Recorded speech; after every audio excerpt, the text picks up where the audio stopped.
Jadi mudah sekali buat perempuan untuk mengorbankan aktivitas luarnya demi anaknya di rumah.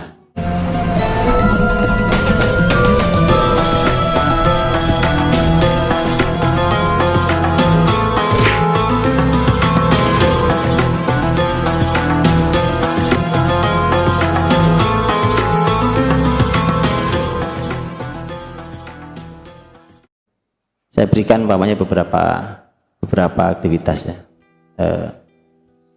Para wanita muslimah yang luar biasa dulu. Ada seorang perawi hadis namanya Muhammad bin Ibrahim At-Taimi.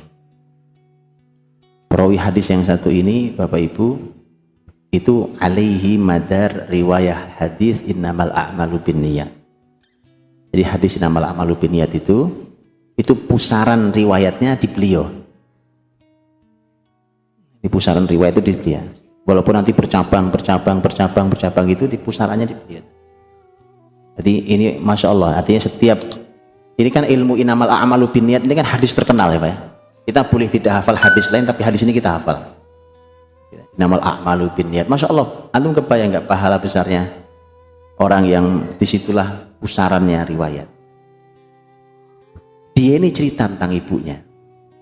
Di antara ceritanya gini, ibu saya itu kanat ummi tahabud darahim li talabil ilm, fi talabil ilm. Ibu saya itu memberi uang beberapa dirham. Dirham itu kan bukan uang perak ya. Memberikan uang dirham untuk menuntut ilmu.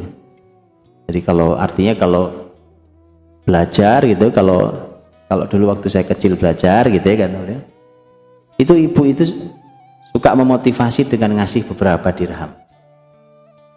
Itu bundanya, jadi memotivasi anak-anaknya. Jadi boleh memang memberikan untuk memotivasi dengan memberikan balasannya berupa uang, berupa ini sebenarnya boleh. Cuma Bapak Ibu juga tidak boleh itu dijadikan sebagai satu-satunya cara. Karena kalau itu hanya itu yang dilakukan, nanti yang terjadi anak-anak sebenarnya bergerak faktornya hanya karena uang, karena diberikan barang apa dan seterusnya. Makanya, tapi itu sekali waktu menarik. Untuk anak-anak juga menarik gitu. Nah itu jadinya ya seperti tadi Muhammad bin Ibrahim At-Taimi yang kita tahu beliau salah satu perawi hadis yang ada dalam Sahih Bukhari, juga tentang diantaranya tentang hadis innamal a'malu binniyat. Nah kalau bicara tentang masalah peran wanita, sebenarnya sebelum bicara tentang teori tadi seperti memberikan uang, motivasi anak-anaknya, menguatkan anak-anaknya, menasehati anak-anaknya. Dulu ada wanita namanya Amrah, ini muridnya Aisyah ini, radhiyallahu anha. Dia ini punya anak, Amrah ini punya anak. Itu salah satu nasihatnya tentang bagaimana milih pergaulan. Bundanya ngasih nasihat tentang milih majlis, artinya kumpul-kumpul, ya, milih komunitas lah hari ini, kumpul-kumpul sama siapa kamu nah. Karena kamu di komunitasmu itu pilihannya adalah kamu bisa melakukan kebaikan atau kamu membantu kemungkaran. Masya Allah gitu, ibu yang mendialogkan ini. Nah tapi itu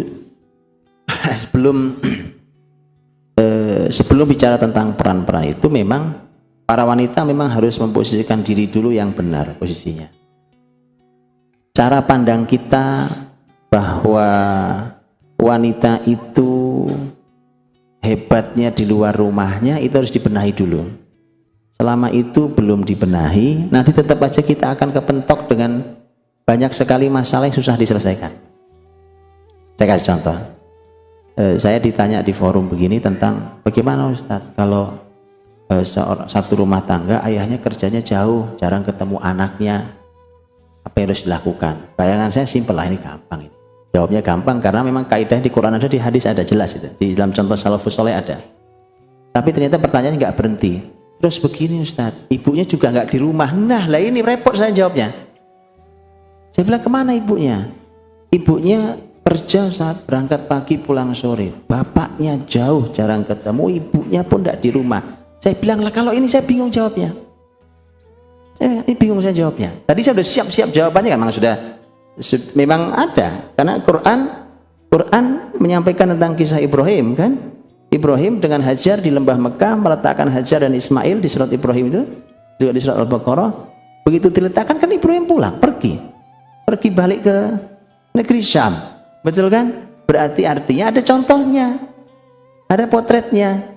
Bagaimana caranya mendidik anak, bapaknya jauh dari anaknya, jarang ketemu, tapi ibunya ada bersama anaknya. Lah ibunya nggak ada pula. Saya bilang, saya bingung ini gimana cara jawabnya. Ya pilihan saya cuma satu, ibunya suruh pulang. Apa pilihan saya?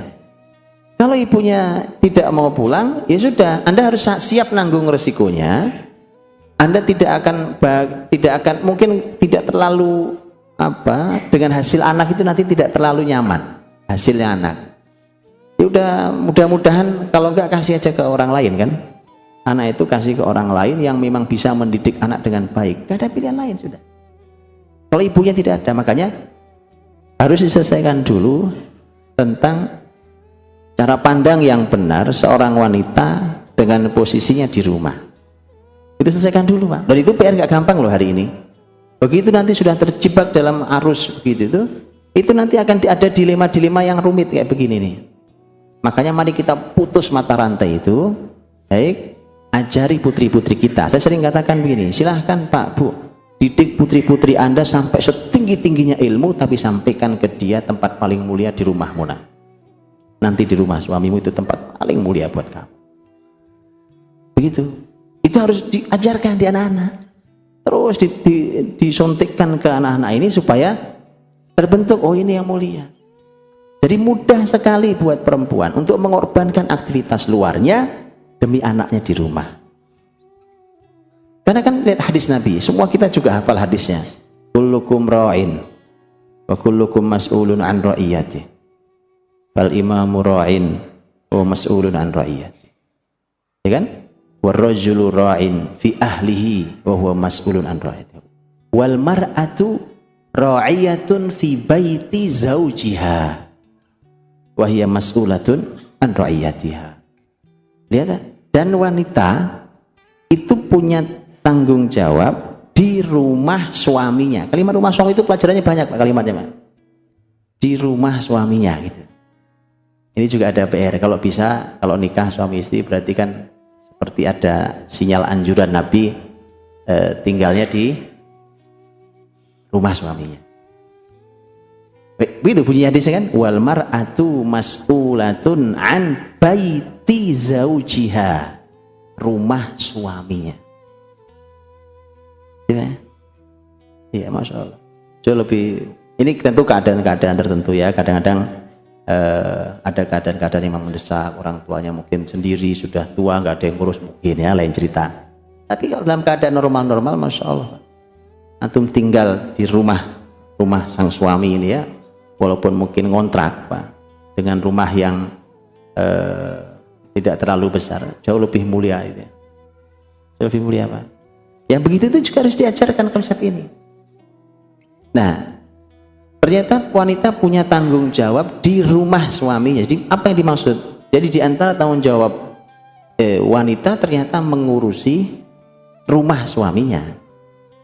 Tentu rumah suami itu ya masalah kebersihan, kerapian, keindahan, ya kan?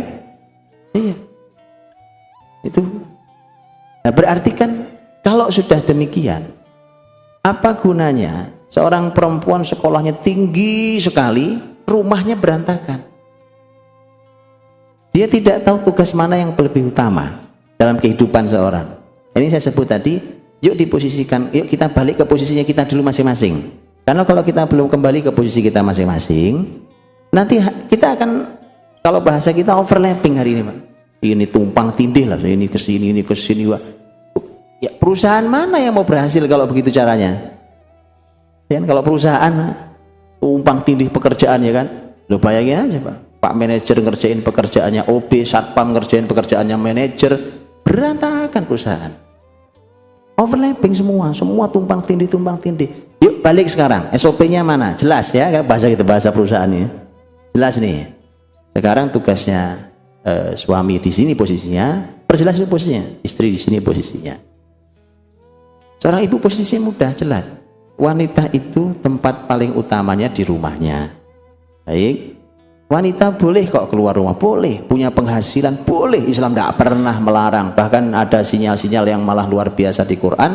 Kalau perempuan itu juga dianjurkan untuk bersedekah. Lah sedekah uang siapa kalau dia nggak punya penghasilan?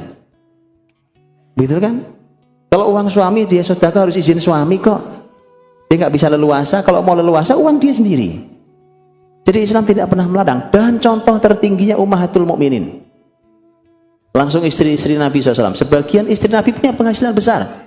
Di antaranya Zainab binti Jahsy radhiyallahu anha. Itu penghasilannya besar. Sampai Aisyah mengatakan Zainab itu wanita yang terampil tangannya sehingga punya penghasilan banyak dan sedekahnya banyak.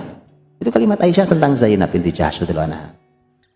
Gitu ya. Jadi Islam tidak melarang, sama sekali tidak melarang wanita punya penghasilan, bahkan besar sekalipun. Tapi tadi dia tahu dulu mana yang prioritas dalam hidupnya, gitu. Nah, prioritas ini Pak, ini fikih prioritas ini yang mahal, harus tahu dulu. Nah, begitu dia boleh keluar, dia boleh punya penghasilan. Penghasilan kan juga nggak mesti keluar rumah, ada yang di luar, ada yang di dalam rumah. Karena memang ada aktivitas, ada tugas-tugas yang memang itu wilayah perempuan, berarti yang ngerjakan memang harus perempuan. Gak mungkin laki-laki, berarti kan harus disikapi yang begitu itu. Ya. Nah, dengan demikian nanti kalau dia tahu mana yang prioritas, kalau berbenturan kepentingan, dia tahu mana yang harus dikorbankan, betul? Ya. Dia tahu mana yang harus dikorbankan. Dan sampai salah mengorbankannya.